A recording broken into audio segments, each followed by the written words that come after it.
সালামু আলাইকুম বন্ধুরা। কি অবস্থা সবার? আশা করি সবাই ভালো আছে। তো আজকে গতকালকার ভিডিও দিতে পারিনি, তার কারণ হইতেছে আমার মন ভালো ছিল না, এই আর কি, সেই জন্য দিতে পারিনি। যাই হোক, কথা রাখতে পারিনি, যেহেতু প্রতিদিন ভিডিও ছাড়ার কথা আছে। তো আজকে সেই বিষয়ে আপনাদের সাথে একটু আলোচনা করতে আসলাম। তো আপনারা কমেন্টে আমাকে জানাবেন যে এটা কি ঠিক কিনা। যারা বিদেশ থাকে আসলে কি তাদেরকে নিয়ে কেউ ভাবে না, নাকি নিজে, মানে আমি বুঝতে পারতেছি না। যাই হোক, আমার মূল কথায় আসে আর কি। ধরেন আমি বেতন পাই হচ্ছে 30,000 টাকা। এটা ধরেন একটা এভারেজ, আমি একটা মানে বোঝানোর ক্ষেত্রে বলতেছি। 30,000 টাকা বেতন পাই।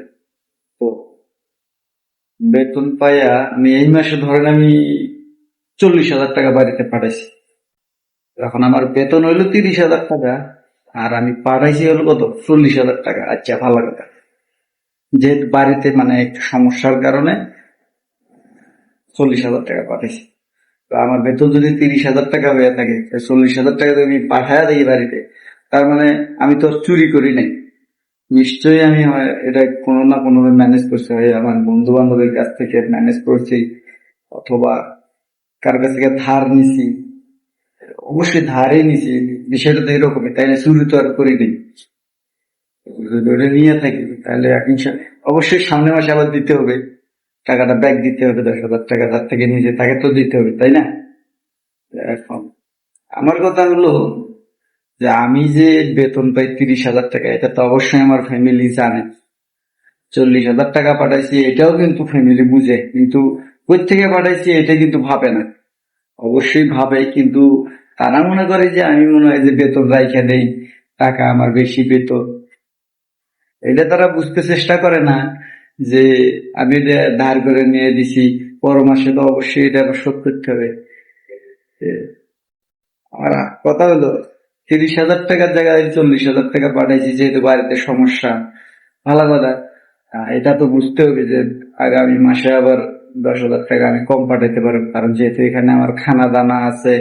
আবার যার থেকে টাকা ধার নিয়ে বেশি টাকা পাঠাইলাম হিসাবের চাইতে, সেটা আমার দিতে হবে না। এটা তারা চিন্তাই করে না। তাদের এ মাস না শেষ হতেই সামনের মাসে আবার আবদার, এটা দিতে হবে, এটা করতে হবে, এটার টাকা দিতে হবে, ছোট ভাই এটা, বোন এটা, এটা করতে হবে।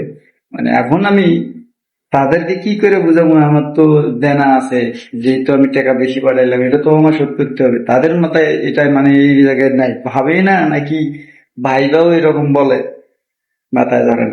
তো যাই বলি, মানে যেটাই বলি, দুঃখ তো আর যাবে না। যাই হোক, আমি মূল ঘটনা হলো, আমি এখন নিজেকে নিজে চিন্তা করি যে কি করলাম, যে জীবনে না পারলেও কোনো কিছু করবে, হতাশ। উল্টা আরো কি, বাইরের থেকে কথা শুনতে হয়, নিজের কোনো কিছু করতে পারলাম না। যাই হোক বন্ধুরা, অনেক আবেগে অনেক কথা বলে ফেললাম। যদি ভালো মানে ভিডিও তো এটা ভালো লাগে না, কষ্টের ভিডিও, অবশ্যই আমাকে কমেন্ট করে জানাবেন এখন আমার কি করার দরকার।